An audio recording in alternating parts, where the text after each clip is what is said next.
subnamed it Prepared and Capable Women for the energy sector. Prepared.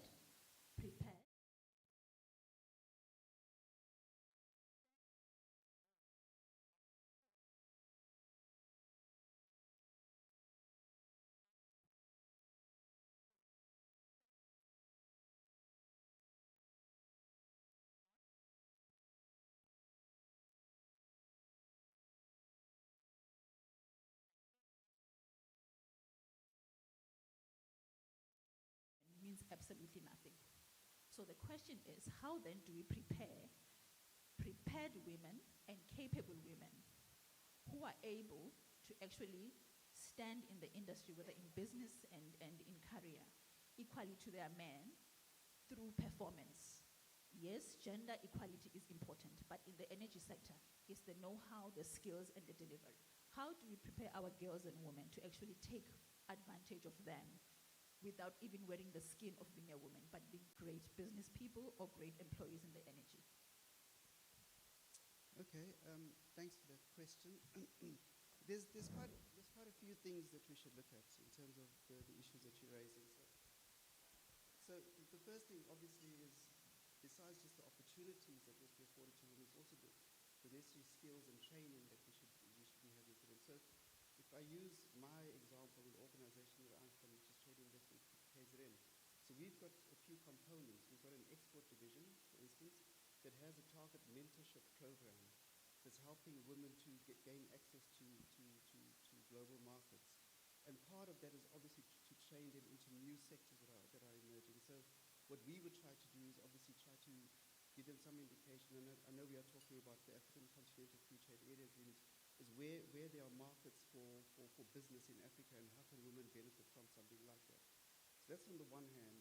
We've also got another unit called the Business Rotation and Expansion Unit, and that is geared primarily towards getting incentives from national government, from the DCI, for opportunities that exist. And we can have tailor-made programs for women, for them to gain access to that. And that's existing businesses that are in some sort of difficulty. But I just want to answer your question in another way. Because, we've been talking a lot in South Africa about this just energy transition. The just energy transition, as we all know, is moving away from the sort of fossil fuels-based economy to a low-carbon one. And it's caused a lot of controversy and lots of issues. But what's always missed in that is the just part of it. So we look at the energy transition, we forget about just. And in that discussion, we forget about women and youth. So we look at ways in which we can democratize the economy, in which we can get more people access to it. But we always forget what access and what roles there are for women in the just part of it. And what's been quite interesting in the whole debate around the just energy transition now is that the NGOs, the civics are beginning to say, well, what about women? There's one thing about getting businesses in the JSC and Fortune 500 looking at the energy transition, but there's very little focus in terms of women in that regard. So hopefully the narrative of the just energy transition will move away from energy transition to the just part of it, and hopefully in that discussion we'll begin to look at the role of women. And that's not to say that women are absent in this whole debate. Women are actually, if you look, for instance, in the South African and even the KwaZulu-Natal context, women are quite capable and powerful in terms of what they are doing in the energy world. It's just that I think as previous speakers have spoken about, it's the way that narrative is framed. So what we should actually be focusing on is not only the opportunities for women, but how they can actually dominate some of these particular markets. Okay. Good morning, everyone, all protocol observed. I think in the question of how do we ensure that our women are prepared, I like what you touched on earlier, that 31% of Eskom is now women. We come a long way. Actually, this year, we celebrate the Eskom Women Advancement Program, 10 years this year. We've come a very long way, as our leaders have said, taking the podium. And we have a target that in the next few years will get to a 50% of women. So that is a program that's being run from Exco, making sure that internally that positions of influence are held by women. I think also another thing that Eskom does is that we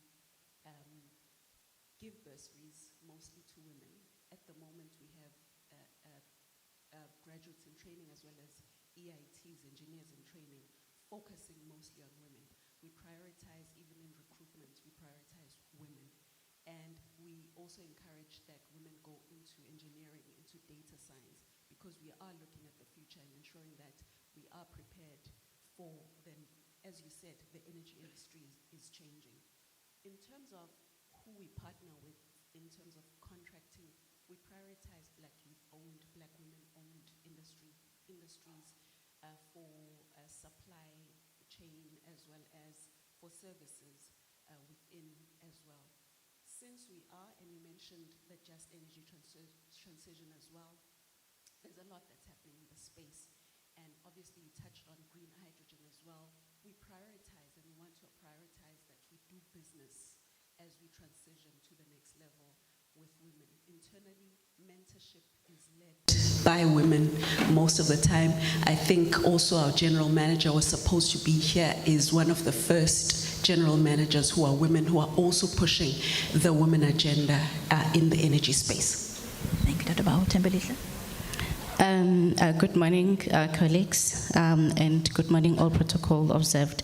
So for me, I'll say in terms of this question, it's for women first to believe in themselves that they can participate, because the moment as women we lack that confidence in terms of us knowing and having to know that we can actually do something to change whatever crisis that we're facing as in South Africa, then we will fail in most of the opportunities that are being mentioned that they are provided. So as a department as well, we also have initiatives that actually support women, most especially Black women, in terms of making sure that they also participate in the energy space. For example, we've got waste to energy programs, we've got the Tech Transfer Fund project, we've got the Industrial Symbiosis project, we've got the Black Industrialist project. Mostly all those programs, they specifically look into supporting and developing the role of a woman in terms of preparing women into contributing a lot in the business space, more especially in resolving the current issues that we face as South Africa, most of which is the energy. Yeah. Thank you. I think this will go with the next follow-up questions, almost similar but a bit different, and please apply your mind as well. On this one is BRICS Women Collaboration. I think the Premier has indicated or highlighted the importance of working in a grouping, and the BRIC blocks, or the BRIC block, give us that opportunity. It has been proven time and time again that the meaningful, time and time again, that there is a challenge for women to actually integrate themselves in a current industry, any current industry that lives. We're talking about energy at this time. Look, it's been 30 years, as you indicated, Sister Dubaut, you've done well in ESCOM. 30%, it's something great to actually be celebrated. However, the reality of this country is that we've entered a country with industries which are existing, and we haven't really had maybe opportunities that allows us to enter into new industries in the same level, and energy now is giving us that space. And the reason I'm saying that is because when you look at the renewable energies, whether being your solar and so forth, being wind and so forth, these are industries that we are all going in at the same footing, equally with the battery storage. They are not really solid market owners of those industries. So it gives opportunities for women to actually get into those industries. So I think my question comes in when I need to find out from you guys, how can women then, particularly BRICS women, come together to enter the marketplace, specifically on the new industries, the new subsectors of the energy, which is renewables, battery storage, hydrogen, and so forth, to ensure that they actually capture a sustainable market share, not as employees alone. If you look at the statistics I gave you, was actually applying or implying to actually employees, but as wealth creators. So how can we have a partnership where you have your BRIC blocks, your Brazilian, your Italian, your Russian, Chinese, South African women coming together to collaborate to actually be able to enter as wealth creation business owners in this market? The next ESCOM owners to be women, not just employees to be women. Okay, there's a few good ones that we can look at. So, for instance, if you think of the whole transmission story that we've been hearing about in terms of the transmission grid. So for the last decade, ESCOM has laid about 4,000 kilometers of transmission grids, and the target that we've got between now and the next decade is 14,000. So that's it's a quantum leap. Okay, so there will be a huge opportunity there for entrepreneurs who want to get into that particular field. And one of the things we could do is we could have a particular, not necessarily a quota, but a system that says the new entrants to this must either be women or youth-owned businesses in that particular field. The same thing happens with your transformers. I think we've bought about 19,000 in the last decade. We now need to buy 122,000 in the next decade. There again is an opportunity for new entrants into the market. Now, what we would need to make sure is that obviously this, as you keep saying, it's a new industry. But what we need to make sure is that the new entrants to this have got the necessary tools to engage in this particular industry, to make sure that they're not swamped out, when they don't make the necessary market share or something like that. So that is a particular way that we can look at it. But I think what we should is look at South African government's policies. We've got a huge localization drive. We can actually turn that whole thing on its head to make the localization drive be specifically linked to energy. And what do I mean by that? So if you take any sector, it could be solar, it could be wind, it could be battery storage, almost all of those inputs are foreign owned or they are imported. We could start in terms of the localization drive by ramping up that particular number to say a certain percentage, and a larger percentage of it should be locally made. You make a reference to the BRICS. The reason why China dominates the renewable energy market globally is because they did exactly that. They said, sure, they don't have the expertise. 15 years ago, they may not have had the expertise, but if you had to do business in China, you had to make sure that a large proportion of the stuff that was actually produced there was produced in China. And that's the reason why China has done so well in renewables now. In fact, they've surpassed the USA, the EU, all the countries that were in the forefront of it. So if we actually just use our policies like localization and we make it specifically for energy, I think we will have a mechanism by which women can then begin to enter that particular market. Thank you. I'd just like to add on, especially opportunities in localization. When you're looking at the fact that we want to get to a stage where we're building smart cities and how that works for us in terms of how we don't want meters for consumption or electricity consumption to be read by someone, there's a smart meter rollout. You find that we have to wait ages for a smart meter. So that's an opportunity, a huge opportunity that within the BRICS blocks, as you said, that we would need. And we have 7 million customers. So you can just have a look. So that's in the digitization space. We need women in the digitization space.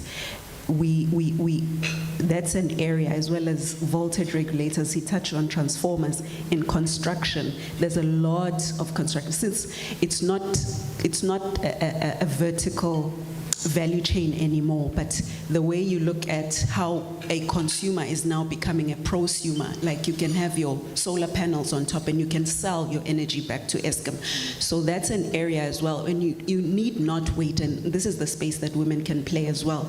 We must not wait then for someone to tell us. We can introduce these things as we collaborate and say, I have a solution for you, and this is how I can play a role manufacturing. We are moving to a space where there's EVs, electric vehicles. I mean, there's a shortage of what we can get our hands on in terms of electric vehicles, as well as electrical charging stations. So that is still dry. So that's a space as well and you can use your electrical charging stations to charge your home as well. Battery energy storage as well as microgrids. The work that needs to happen with the microgrids and making sure that we tailor-make them that even in a congested area, we're able to put a microgrid big as it is. How do you design it so that it suits different types of environments, so that we can power hospitals, so that we can power during peaks, off peaks, and all. There's a lot of opportunities, and I think the Premier did say that what we need to make now is in billions and not in thousands anymore, and it goes both ways, because we need those smart meters if they can't be made here, but I think there's an opportunity to link arms with the rest of the BRICS countries. Thanks. Okay, thanks for the question. The way I would interpret your questions to say, how do we get women in power with men in terms of contributing? How do we get us as women being the CEOs on ESCOM and something like that? So I think for me, it won't happen, if I can just talk in general, it won't happen overnight. So there's a lot we need to do in terms of changing our policies in terms of grooming that girl child, knowing that at some point they would have to actually contribute towards that bigger perspective. Thank you very much. I have a next question, but I'm tempted to actually just put something there on the wing for me. In Finland, I don't know if you have been to Finland. Finland is quite famous for women leadership, not only in government, but in business as well. And when you actually go and study Finland, and by the way, it is the #1 happiest country in the world for almost decades now. It tells you that when the country is run by women, people are happier. Sorry for that, gentlemen. But happy wife, happy life. Yes, actually, in Finland, when you go there, you need to go and visit and just stay for a month or so. Men are very much house husband, proudly so. Proudly so, and women are running the country. So I think I don't want to make men feel bad. We still love you in leadership. I'm just saying Finland has proven that when a country is run by women, it is happier. Anyway, I think my question now is not even on the issue of the economy and BRICS. It's just really a mental set for our ladies and young women. Premier did indicate something about the golf course. You might take it lightly and laugh about it, but it's what's really happening. And also, the minister, Ulindwe Zulu, in her absence, she indicated something about the role of women in the house. Look, one is not against traditional roles, but I'm just saying that it actually comes back and it ripples even in industries. Hence, then you'll find that 30 years in democracy, we've been pushing so hard to get young girls and women in these very strategic, powerful whether positions or in businesses. However, it seems like they might be enticed, but they come in and go out. So is there any psychological, mental way that we need to actually relook at to ensure that as a country grows, we are able to pull in the women in strategic position? And as MEC Ngonyeni says, Uguti, you know, they always say that in ANC, that the ANC is the one organization that got most women as in politics. But it doesn't reflect in industries. What psychological things we need to change with our girl children to actually get them to have that boldness to say, what Tim and Sipho can do, I can do just as much, and if not better. It's really just a personal question.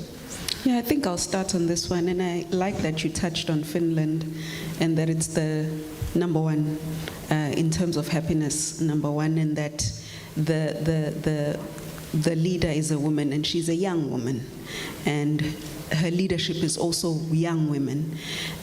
But also policy in Finland supports that men are able to stay at home, they are able to earn a little bit. So women also are able to take longer maternity periods, as well as very long, as well as paternal leave. So policy-wise, there's a support for the family structure. Also, when you go to the schools in Finland, parents are able to walk in and out, and they're in partnership with the education system. So it's a collaborative relationship. It's a symbiotic relationship. That culture is built by family, it's built by education systems as well. Well, I won't talk on taxes and how things are free. Most things are free because they pay higher taxes. But I think Minister did touch on it and said in her home she had to have that conversation.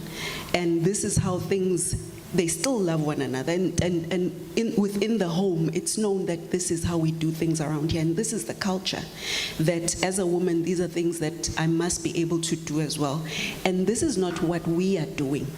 So I've said, yes, policy and how that must support us, but within the homes, if we don't do it today as women in our homes, if I still play a traditional role that my daughter sees me playing and then she's unable to break out of her own barriers, she won't be able to fulfill better roles. She won't be able to be 1,000 times better than me.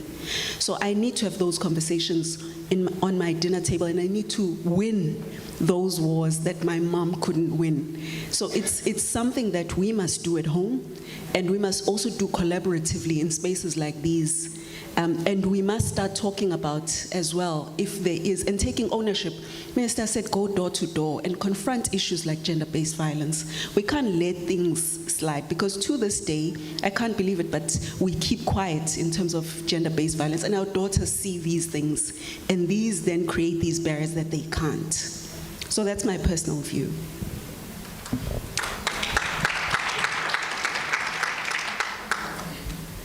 Thank you. Maybe just to support this statement, I think we also need to change our own mindsets, how we could liberate women. It's women liberating themselves. So we should also change the mindset of saying the women are expected in that role and then men are expected in the other role, maybe without even changing so much policies, because maybe it might take time to change policies to really, really support women. But if we change our mindset to say, this is what I can do as equally as the men can do, I can also do. Maybe it will also empower us as well. We can all just empower ourselves. That's what I can just say. Nellis, as a man, I'm sure you have nothing to say on this one. Well, I don't know whether I'm a progressive man or an honorary woman. So, but yeah, no, just to echo what...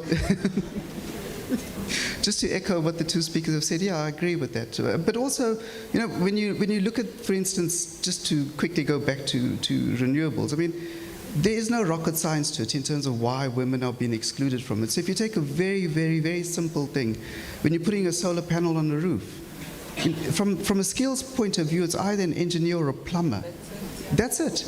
So there's no restrictions on women not being part of that. And we're already seeing now, if I look at the organization that I work in, whenever we're having a particular electrical problem, the bulk of the technicians that are coming in are all women.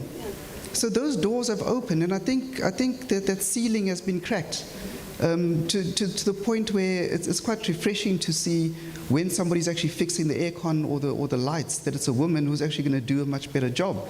But just to go back to your issue about women leaders, you spoke about Finland. But the one thing that nobody talks about is during COVID, the countries that did the best in terms of the way they were dealing with the COVID pandemic were all ones that were run by women. Whether it was Finland or New Zealand, in fact, all the ones that had women as premiers were the ones that had the most progressive approach to dealing with the issue. And maybe that's got to do with the way women look at things. Women, I think, take a far more holistic view of things, whereas I'm counting the number of men here, so I'm relatively okay. Whereas men, it would be a far more immediate and not a long-term view of it. Actually, my boss is here, so I've got to also watch what I say. So it's fairly immediate rather than a long-term view on things. And I think there is something to be said in terms of the way women perceive problems and the way they perceive solutions to particular problems. I don't know if you mind if I add to that. The way that women perceive problems and how they solve problems is different. I want to make an example that where we've had issues with energy theft, vandalism of infrastructure, it's where we've partnered with women in community cooperatives that we've been able to sustain our solutions, that they're better able to bring people along so that they protect the infrastructure, that nobody steals and nobody vandalizes. There's really something special about the leadership of women. Thank you, Sissy. And I don't want you to take this question very lightly because it's very critical. As I've indicated earlier on, we have an opportunity in the energy space. Where really the playing field and the level is a little bit equal than the traditional energy. You know, it's now who comes in and who do best and own the market share, which is also one of the things that in this country we don't like to talk about a lot. We need to actually create wealth for ourselves. That is very critical. But in that creation of wealth, you want women to go in there. But then the psychology of then going back to say, how then do we get our children to go to school, they do sciences, and then when they get into the corporate world, they tend to be a bit more timid than their male counterpart. What is it that we are missing? Because until we fix that, then we can not actually get women to climb to the other level of at least maybe get most of them, because a lot has been done, and I must actually appreciate that. But get a huge chunk of women to actually take charge in certain positions. It's very critical for us to talk about that. I'll give you just a quick example before my next question. When you sit in boardrooms, and maybe by randomly, any other boardroom, randomly, and you have a boardroom where there's 6 men and 2 women, and the lady who does coffee is nowhere to be found, and people must have coffee and cakes. You know what naturally happens? Men look at the woman. We are in boardrooms. We are doing the same job. If I'm not doing more of what you're doing, we deliver the same KPIs. But there are certain things when they will just say, how lindiwe. And you're thinking, lindiwe wenze njani? And without the disrespect, but for us to get to a place where we're saying we need, because subconsciously that messes up with women as well. How do we get women to actually stand equally to men for us to get to the other stage, especially also in the energy industry? My next question. I think, I forgot the names. Is it Nelis? Nisa. Nisa, you indicated something critical, and also you did Dadewabo, or Dadewabo is close. Dadewabo, where the world is transitioning, and that transition, its backbone and foundation is energy. The world has transitioned to the 4th industrial revolution, which is now a smart world, smart cities, smart countries, and smart. And if we all have been listening to the news, we know that KZN has been preaching smart province, since our current premier has come in. But the truth of the matter is that KZN or South Africa will never see a smart province or a smart country unless we get our energy story right. And what the new opportunity in the new energy epoch comes or brings in is the issue of being able to have uninterrupted energy. And the uninterrupted energy comes with your renewables and energy storage. So I want to come back to what you said, the issue of minerals. I'm actually entering that now. I know that you guys are more on the infrastructure, but I want to enter the issue of minerals and our advantage in the new energy OPEC or space. And how then do we as women in South Africa take advantage of that? However, piggybacking on our women BRICS bloc, who already are a bit far ahead of us. So a quick of a background, just an indication earlier in my intro is that there is an uneven trade pattern in the BRICS bloc. This is seen by the fact that although South Africa is endowed with abundance of natural resources, more so abundance in future energy-related minerals like manganese, your nickel, your lithium, your cobalt, copper, and vanadium. These minerals are the foundation of the future energy landscape that talks to the smart country and smart cities, and smart health, smart education, where the world is moving, including renewables. What mechanism can women, specifically women in the BRICS bloc, more so South African women, and understanding that South African women have a better and a bigger advantage compared to their BRIC blocs because all the critical minerals are sitting at their doorsteps. So what mechanism can the South African women with their BRICS counterpart can be applied to ensure that they form part of the new, and I need to emphasize this word, the new energy wealth creators and business owners of the new energy world? Whether, actually looking at the entire value chain, from minerals to beneficiations, beneficiation of energy minerals, equipment, infrastructure, whether being solar, whether being your electric vehicle charging, all those things are the new infrastructure that we need to actually look at. What are the mechanisms that we can use to get the women in this house, at least 5% of them, to participate in those things? Maybe the first thing is for the women here to get an invitation to the 18th of August, where the BRICS women are coming here. Is it the 18th of August? 20th of August. So I was really excited to hear about that, and I think conversations can start from that point onwards, and perhaps to prioritize, and I think you captured it correctly where you said energy is the backbone. If we are going to talk about the Indias and the Chinas with 5-6% GDP growth, they are getting something right, and we can learn something from that. We can piggyback on what they've done. Not saying that we would want the relationship to be one-sided, but I think critical partnerships can be made starting from that point onwards. And if you want to focus on women and what women can do, the conversation can start from that point. As you said, that the minerals are here, and obviously nothing can happen without those minerals being mined, beneficiated, etc. But if there's a stream, and I'd like to propose that there's a stream even in that business alliance that looks just at energy, because that becomes the backbone of everything else, manufacturing, you name it, and that's how we grow. If we have a stream that looks at that only, then you can start having conversations from that point onwards. Thank you. Well, also another way to look at it is the traditional way of doing business has been what we call the linear economy. So you take, you make, and you waste. So if you were to change that and turn it on its head and have a more circular economy approach to that, you'll probably, and I think we are sort of ripe for that now in South Africa if you consider how long renewables has been around, give or take 10, 15 years. So we are at that stage now where we're looking at ways in which we can make the most of the minerals that we have. And one way to look at that is maybe to have a circular economy approach to renewable energy. And already you're seeing, in terms of things like the World Circular Economy Forum, a lot of the key messages there, a lot of the key drivers for that is coming from women-owned or women-led businesses and NGOs, simply because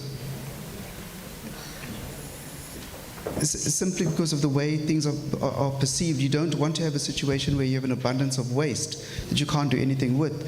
So maybe that is an opportunity for women. I mean, we've got the existing way of looking at renewable energy, but if you have a circular economy approach to it, that is something to look at. But I've got to do this little plug. I mean, the South African Wind Energy Association has just recently appointed a woman as its head.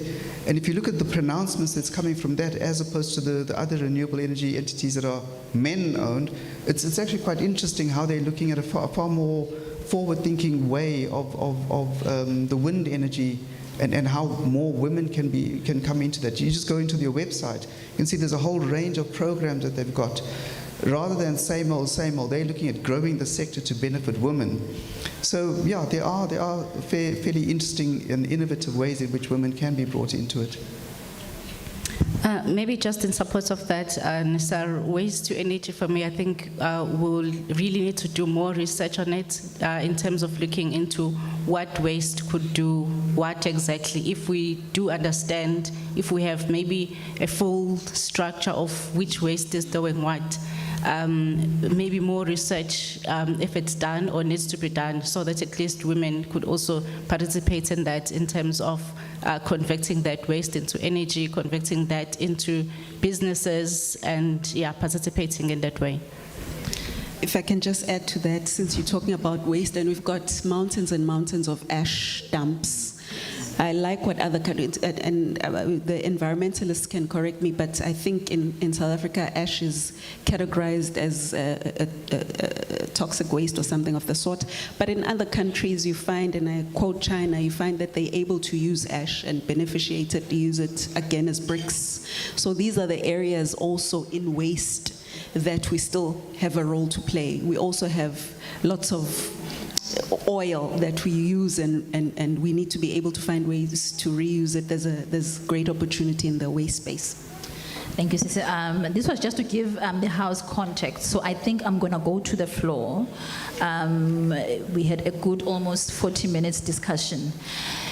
I think this is time for the House to give us questions, perspective, what you need to know, any opportunities that maybe you want to ask about from this panel here. So I'm going to give it to the floor. No question is a wrong question. So, ladies, are the hands? Should I start from? I'll start from my left. Any hands here? Questions? Okay, shoulders level. No questions? Here's a lady there. Here in front.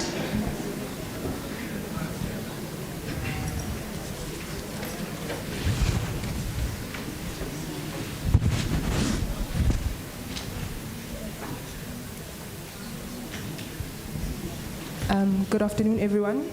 I don't know whether I should stand or sit. Please, we want to see you. Okay. Igama Ngulusanda Sineke. I'm here as a private business owner. I'm happy to be here and to engage in the conversation happening today. My question isn't specifically about energy at the moment, but it's more about the BRICS Women Business Alliance. Are there mentorship programs that are a part of there? And how do we get involved? As in, if you become a member, do you get automatically allocated a mentor under which you can be a mentee? And then they're going to sort of help you and guide you along your business journey. Thanks. Any other hands this side? From here?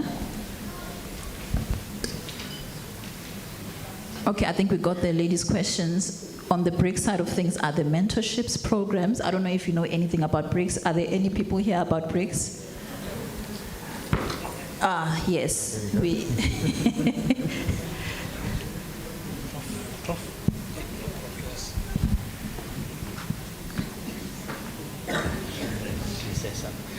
The Women's Business Alliance was, as I said, formed in 2020. Now, the BRICS Business Council was formed in 2013, and South Africa put forward that also. We launched it here in Durban. The idea for creating a BRICS Women's Business Alliance was to create space for women to get into the business sector, and especially the SMME sector, and for them to have a discussion and create opportunities. It wasn't, let me tell you, it was a struggle. Because the BBC said, you've already had a business council, why do you need a separate structure? But if you look at the BRICS Business Council, each country has 5 council members. There are 25 that forms the BRICS Business Council. It was only South Africa that has a woman that is chairing the BRICS Business Council, Lindy Mabuza. She is the only woman in that group of 25. Now, under each of the BBC, you have 9 or 10 working groups.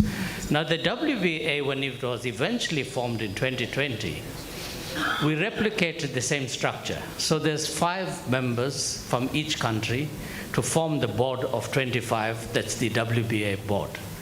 Now that 5 oversees the activities, and the anchor department under which they report, the BBC reports to DTIC, the WBA reports to Department of Small Business Development. That's the oversight department. Now they also have about 9 or 10 working groups. What I would suggest is you get in touch with the chair. We have a very dynamic chair. She's currently in India. This is, I think, a 2nd or 3rd visit. She's gone to every BRICS country this year with a delegation to prepare for the major event that's going to take place here in Durban. And they do have mentorship as one of the areas. I work very closely with the WBA. And I think it's a dynamic structure, but it can become so much more powerful if you become part of that.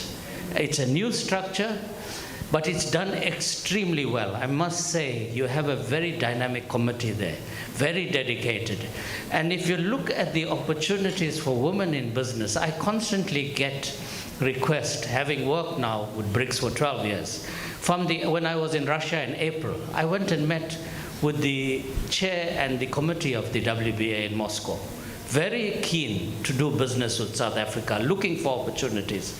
Just this past week, I've got requests from the WBA India asking for tie-ups in various sectors, which I immediately send over to Lebo so that she follows up. In fact, I send that she's going to meet with that group now while she's in Delhi at the present time. So I'm saying that you have these structures, and let me say also, we spoke earlier on about the blue economy. South Africa is a founding member of the Indian Ocean Rim Association, which brings together all of the Indian Ocean countries, 23. We also have a business forum there, and we have a very dynamic chairperson, Noki Ndlovu. And South Africa is currently chairing the Blue Economy Working Group within this group of 23 countries, and you have 11 dialogue partners. All of the major countries from your Russia, China, USA, France is a full member now, Germany are all dialogue partners. The EU is going to become a dialogue partner now.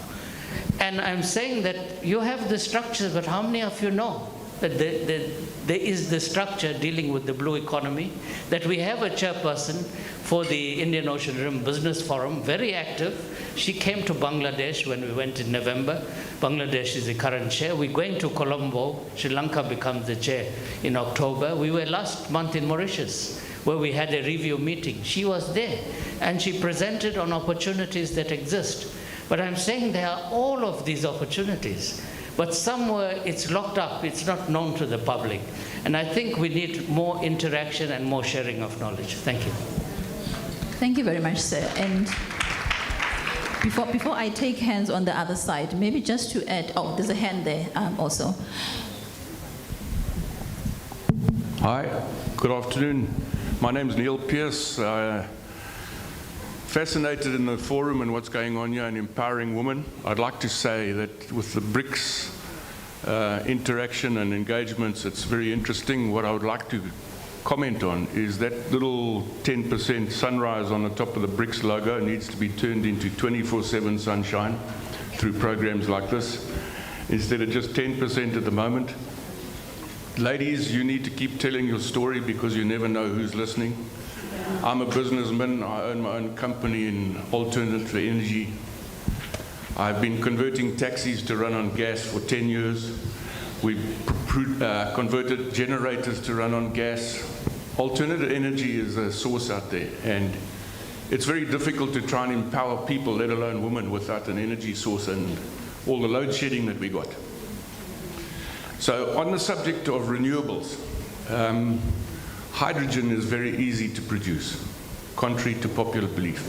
It does not require a vast amount of power and can be used in many, many applications. So I'm just raising this as a point of discussion that I met this young guy on an aeroplane flying to Johannesburg. We were telling each other our stories, and I ended up meeting a lady from Richards Bay who spends 25,000 Rand a month on diesel to pump water so she can grow seedlings and plants and food for the community. And I said, no, this can't carry on. We will come up with a hydrogen solution for that generator and change the dynamics that she could probably increase the production 50-fold with free energy. So I think you need to keep telling your story. I'm just putting a different spin on this thing. That's the direction it needs to go. It does require funding. You need ideas and concepts. Become the CEO of your own company and strive to do more for this amazing country. Thank you.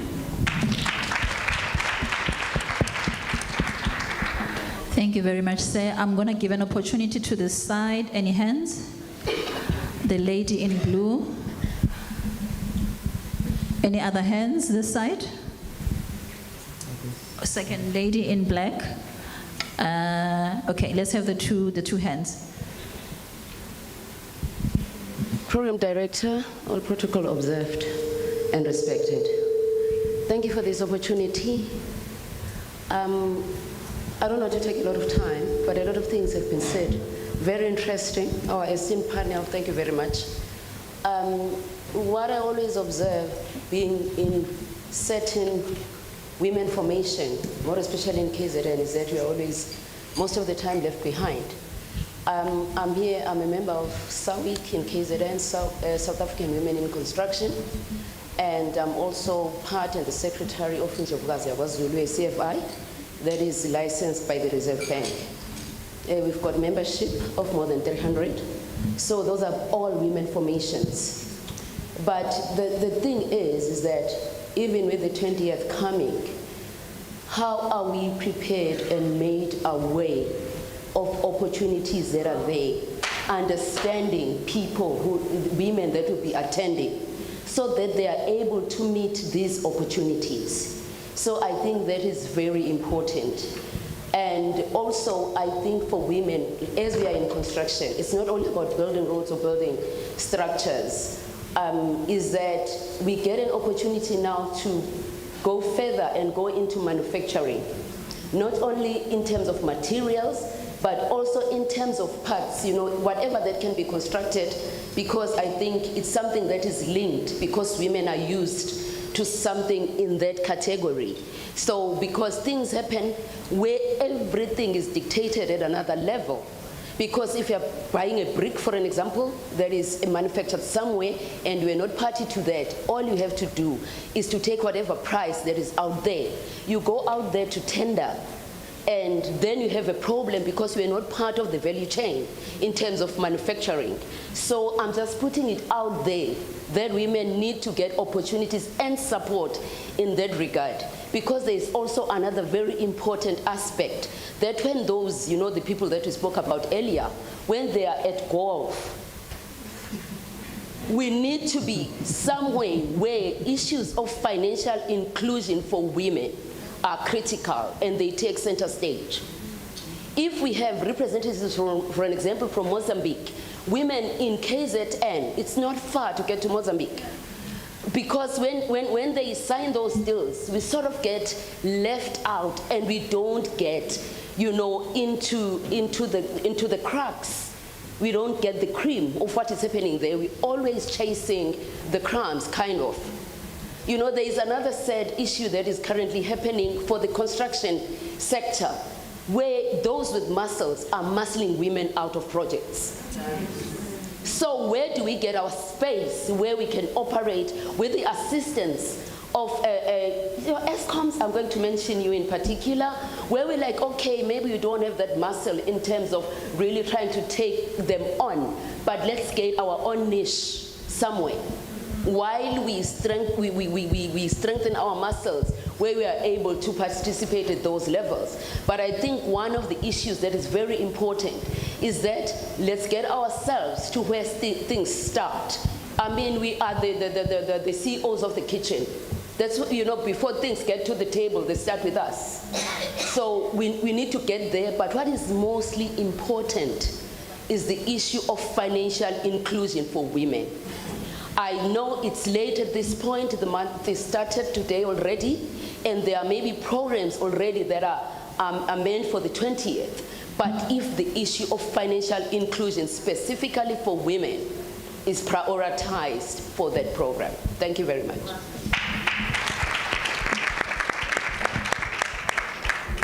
Thank you. My name is Barbara Mkuchini. I'm from KZN Kokta. Mine is a comment around the need to build skills in the energy sector. I think we've seen there are so many opportunities, and now is the time for us to build a pipeline of talent around energy. Energy, we've got, it's a spark that will ignite, and we need to be there as women to see that spark ignite. But how do we do that? We need to organize ourselves better institutionally.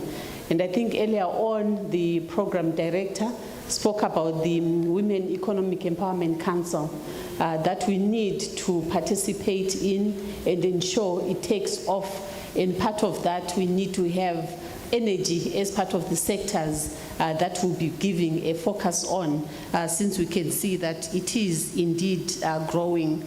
We've got a range of activities in the whole energy value chain, ranging from your basic maintenance around energy, as well as the new sectors that are coming up that are still not explored, and we need to ensure that we find space in that as women and participate. So I'm encouraging us women to form those forums, participate in the Economic Empowerment Council and focus on these growing sectors that we have. Thank you. Thank you very much, Barbara. I think Barbara was more of a comment, but our lady in blue did ask some questions, panel. Any input? Yes, I think when you came on, Program Director, you said we can do better. And that's not just in planning, but it's in collaboration. And I know that also just because we do have women in construction, even in Eskom, we can do better there as well. To make sure that, because I know that we do have a platform where we collaborate with SMEs, but we don't speak directly to women. Although we're happy when those that we do business with are Black women-owned, Black youth-owned, but in terms of what you were saying, in terms of where things start, we can do a lot more in ensuring that the whole value chain is covered, that we spend a day, that you know that it's not just in me constructing this line, but in terms of where you get your material. Are you getting it from China? Maybe I can make a chair so I can take part in the value chain. Can I make your whatever it is, can I make your spot, whatever it is that we use in constructing our lines, and whatever spares that we use, maybe we can do better there. And I really do support that starts. We can do better, Program Director. Anything else? In terms of financial inclusion, she also touched on the financial inclusion, and that's, as women, we are better managers maybe of finances. So I think even that, even the funders need to take to note that actually women maybe needs to be prioritized in terms of funding, in terms of giving lesser rates, in terms of all that financial aspect, because it's a bit known that we sometimes do better in terms of managing our finances. So in terms of financial inclusion, I think that's where the funders or everyone involved needs to at least be aware of that, prioritize women in terms of giving funds, in terms of including women in the finances as well. Thank you. Are we happy there?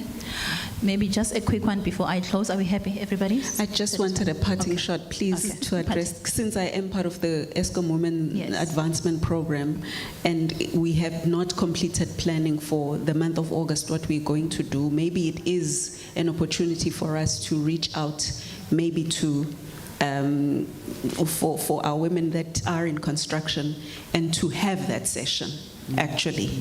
And yeah, I think that's what we need to do this month. Okay. Thank you, Dadewabo. You've given us a parting shot. I was going to come back, so I'm going to get a second one after you. Quickly one before we close. I think I just need to touch also on what the lady in blue, I'm sorry, I'm not good with names, have indicated.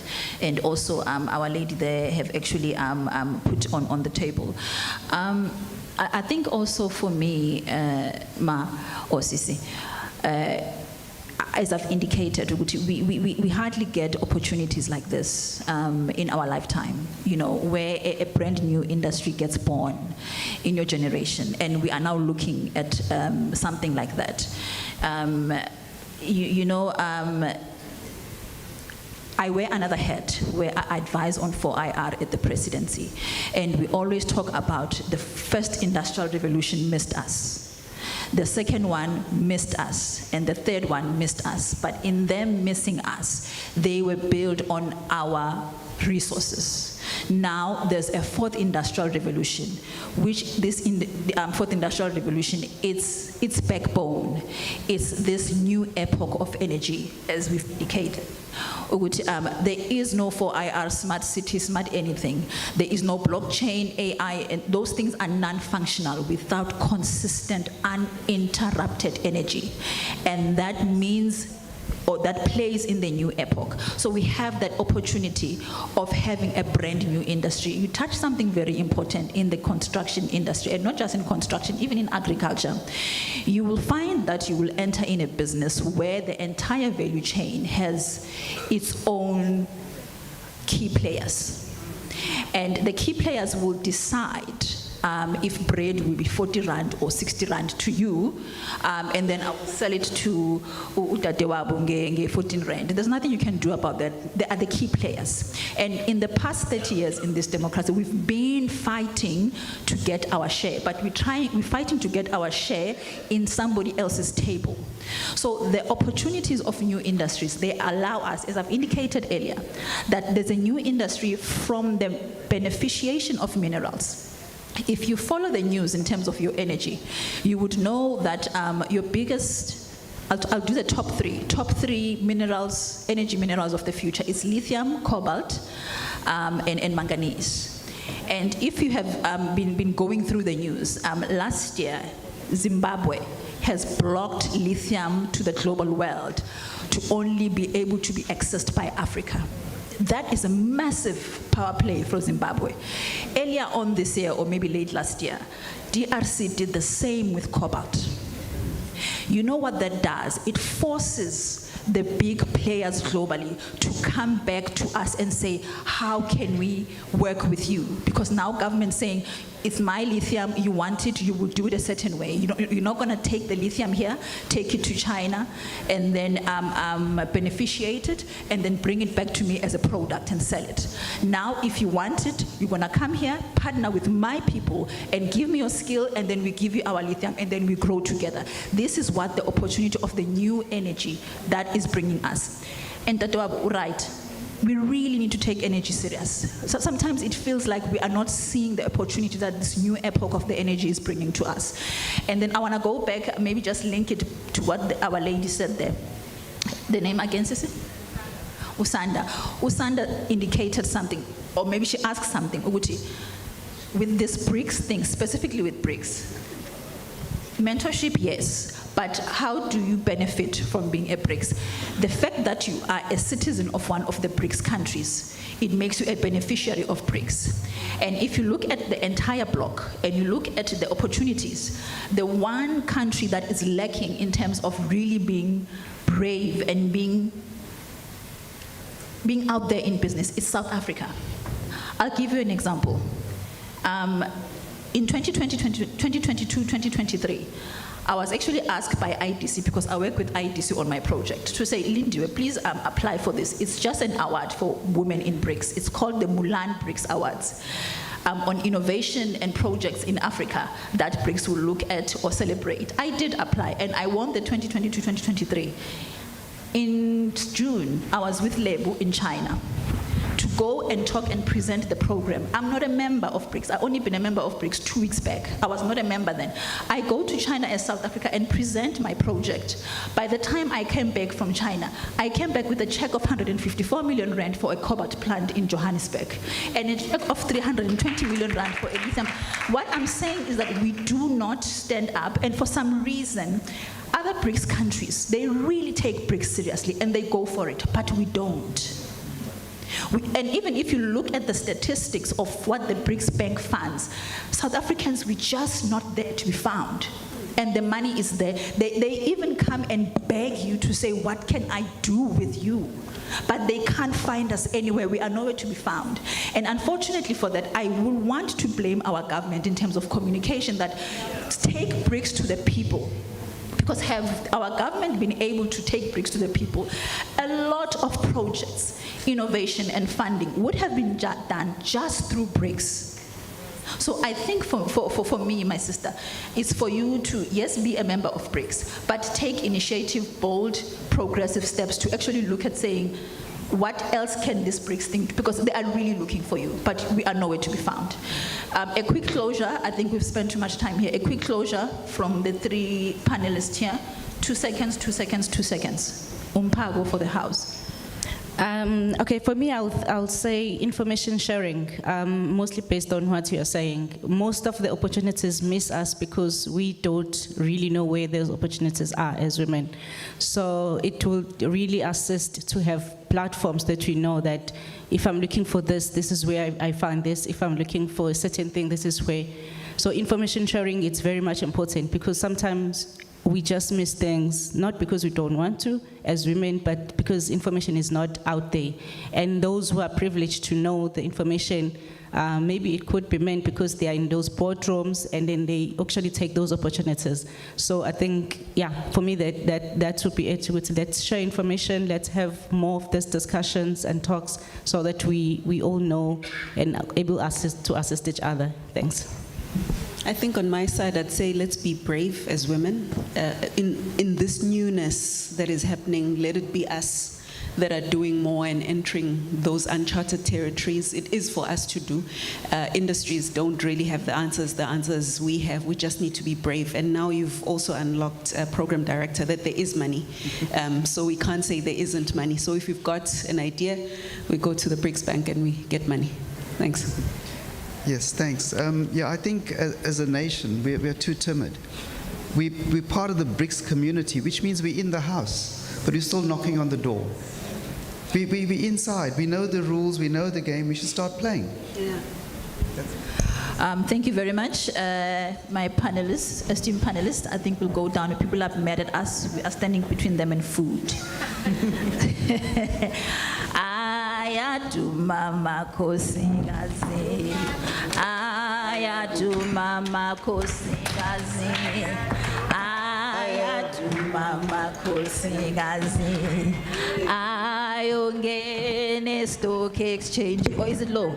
Ayatu mama kosikazi. Ayatu mama kosikazi. Ayatu mama kosikazi. Ayongene stokeshe tumatuma. Ayatu mama kosikazi. Ayatu mama kosikazi. Ayatu mama kosikazi. Ayongene stock exchange. Thank you. Please give the ladies a big round of applause.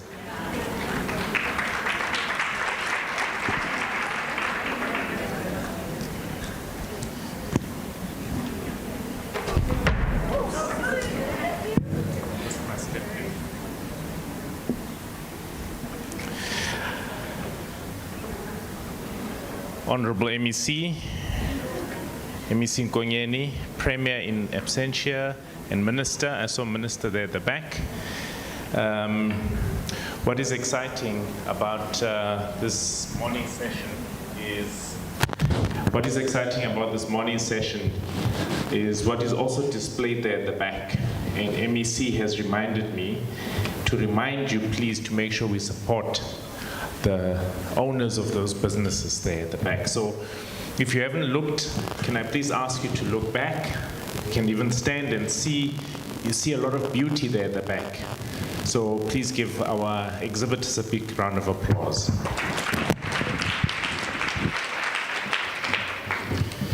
My role is to close the session and just to do a quick summation of the activities as having been presented, but I am also aware that I'm between you and lunch, and I do not want to take too much of your time. But I need to say a few words.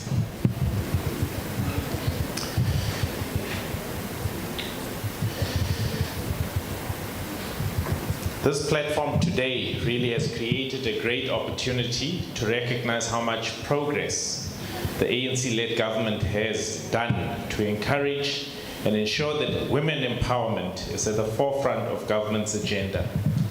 And I will pause there and say I attended a session a few years ago, about 3 or 4 years ago, in Bahrain, which focused on the agenda of women and supporting women businesses.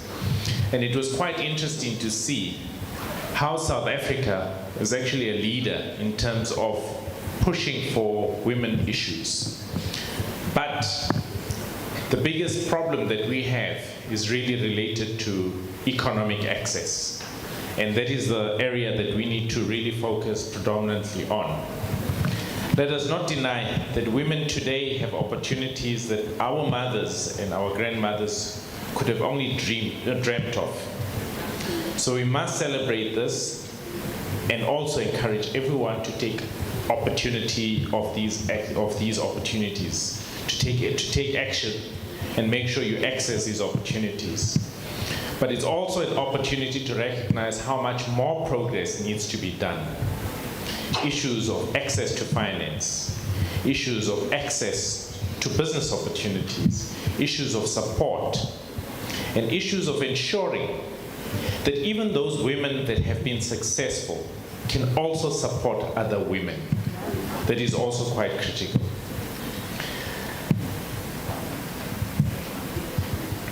It is women today must also ensure that they continue to support initiatives and take advantage of government-led programs that are designed to support women in business.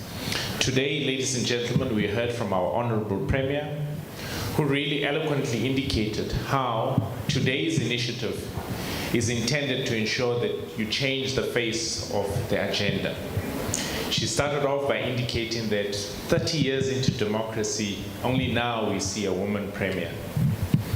And really it has taken a long time. And this change needs to happen, and it needs to happen fairly quickly. Our Honorable Minister was also quite clear and decisive in highlighting the challenges that are there, and also a clear indication that a woman's role is not in the kitchen. A woman's role is to ensure that you lead the JSE listed company. And really, and not only leading it, you should own and lead it. You mustn't just become a corporate executive, you must become the entrepreneur, the owner of that business in the Johannesburg Stock Exchange. We were also blessed by the last session that we had now that specifically focused on opportunities in the renewable energy sector and the opportunities that exist within the renewable energy sector. This is a sector that, of course, affects all of us, and we know this. When you get home and you get load shedding, and in some areas, I know I've got a good friend of mine who lives in Pietermaritzburg, and he tells me all the time, Neville, by the end of this year, I will be off grid because I'm tired of having 8 hours, 2 days, 3 days without electricity. What does it mean? It means there's opportunities in the sector. This panel discussion that has been led now by Ms. Mkonza has been quite clear in showcasing those opportunities. But I think what was most profound is what she said at the end, where she said that BRICS Business Bank, the BRICS Bank, has got money. It's got money, and they're looking for projects. They're looking for projects. Where are your projects? So the BRICS Women's Business Alliance is coming to Durban. Use that platform as a conduit to really showcase your opportunities, to showcase your businesses, and really to ensure that we can tap into that. And make no bones about it, government's role really is here to support your initiative to get there. But what is also critical is always to remember that you can't wait for somebody else to do it for you. You also need to play your part in putting your mind and your soul into it and making sure that it happens. Ambassador Suklal has been here and has been at the forefront of describing how, in the last 13 years that we've been members of the BRICS, there has been even more greater opportunities created. So this platform that is coming to KZN, to South Africa, and to KZN in particular, doesn't end only in August. It will continue. Our Premier indicated that opportunities are there for relations even with China, potentially for October this year. Watch the space and see how you can participate in those opportunities, those doors that are being unlocked by our Premier to ensure that you can walk through. Most times you find that you need that office to assist you to walk through and to cross that bridge. So please utilize those opportunities. Ladies and gentlemen, what is so profound about today is really not only showcasing BRICS, but showcasing the opportunities of women-owned businesses. And for every single entrepreneur who's here, I believe you deserve a big round of applause.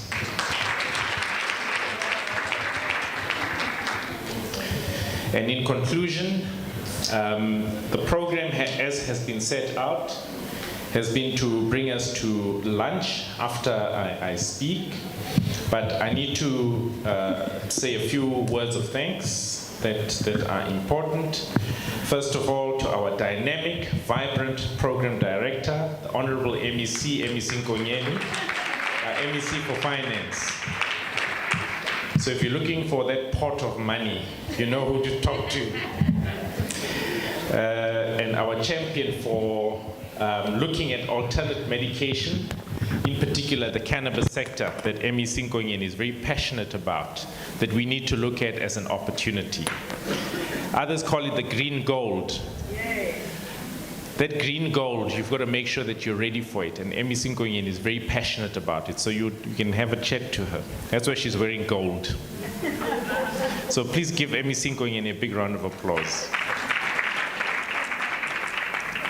Councillor Zondi in absentia, thank you very much for having really welcomed us this morning. I think let's give Councillor Zondi a big round of applause. His Excellency Ambassador at Large, Ambassador Suklal, whom I've known for many years, who has also mentored me, myself. I first met him, I think, in 2008. He was Ambassador of South Africa to the EU in Brussels, and really got to know him very well, and has always been passionate about the agenda of Asia, BRICS, and how we are able to ensure that there's greater reach for us as South Africa in those markets. Your Excellency, thank you very much. And also to acknowledge Dr. Singh, thank you very much, Dr. Singh, always for your support as well. Let me also thank the panel discussion that just took place now. The panelists, I'm not going to mention each one by name, but please give our panel members a big round of applause. And let me also thank our Honorable Minister, Minister Zulu, and I'm so happy that she's standing there at the back. No, please carry on. Leave your money there. Minister Zulu is very passionate about KwaZulu-Natal. Again, somebody who I know very well. and very passionate about supporting our local businesses. And you can see she's busy there, really supporting our local businesses. Please do the same when we finish here. Honorable Minister, thank you so much for supporting the initiative this morning. Please give the Minister a big round of applause. And then finally, our host, our leader, our mother. You know, you can't come into the house and not acknowledge the mother of the house. So, our Honorable Premier, thank you so much for your leadership, Premier. Thank you for your support. Thank you for championing the cause of ensuring that the women agenda is always at the forefront and rallying all of us to ensure that we are there to support your vision. Premier, thank you so much. Please give our Premier a big round of applause. Ladies and gentlemen, I also need to indicate that I have seen a lot of our heads of departments that are here today. So please take liberty, speak to our heads of department as well as our Deputy Directors General that are here amongst us. The Premier instructed all of us to ensure that we are here to support today's initiative. So please take liberty of really speaking to the HODs that are here as well. With these few words, ladies and gentlemen, it brings us now to lunch. We are going to start with the first three tables, the Premier's table, the second table, and the third table. If you'll allow them, please, to start with lunch, and thereafter we're all at liberty to enjoy lunch. Thank you so much. Travel safely, and God bless.